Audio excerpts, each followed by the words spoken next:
मकरान शाह बादशाह गुजरा है ईरान का, कुछ नरम दिल था। वो ना सैर करने निकला, दरमियान में पुल आता था, एक दरिया था, उसका पुल था और पुल के उस पार जंगल था, सब्जा था, सैरगाहें बनी हुई थी। बादशाह वहां 2-4 दिन रहने का इरादा किया। जब बादशाह वहां पहुंचता है ना मकरान शाह, तो उसने देखा कि वहां 2-3 दिन क़याम करना है, झील है, सैरगाह है, वहां उसने रुकने का प्रोग्राम बना लिया। बादशाह तो अलहदा उसके लिए रिहाइश थी, सिपाही अलहदा रहते, पुलिस वाले अलहदा रहते थे उसके साथ, जो सिपाही गए हुए थे, गनमैन गए हुए थे। मकरान शाह सैर सपाटे पे रहता था। एक बूढ़ी औरत थी, उसकी एक गाय थी, वो जंगल के अंदर बूढ़ी रहती थी, गाय उसकी वहां चरती रहती थी। शाम को वो गाय घर लौटती, बूढ़ी दूध पी के सो जाती। सिपाही उस बूढ़ी के पास आए, कहने लगे तेरी गाय बड़ी सेहतमंद है, हमारे हाथ बेच दे। बूढ़ी ने कहा मेरे बुढ़ापे का सहारा है, उसका दूध पी के मैं जिंदा हूं, बेचूंगी नहीं।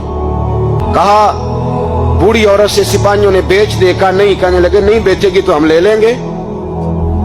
उस औरत की गाय जबरदस्ती सिपाही ज़िबा करके खा गए।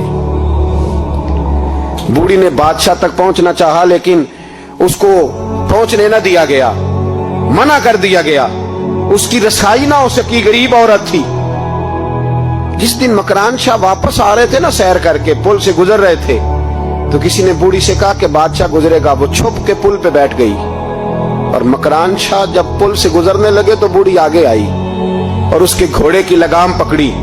ऐसा जुमला कहा कि मकरान शाह चकरा के जमीन पे गिरा। और बूढ़ी कहने लगी मकरान शाह, तेरे सिपाही मेरी गाय ज़िबा करके खा गए हैं, तू बता उसका हिसाब इस पुल पे खड़े होके देना कि पुल सिरात पे देना है? बता, यहां खड़े होके देगा कि वहां खड़े होके देगा? बोल।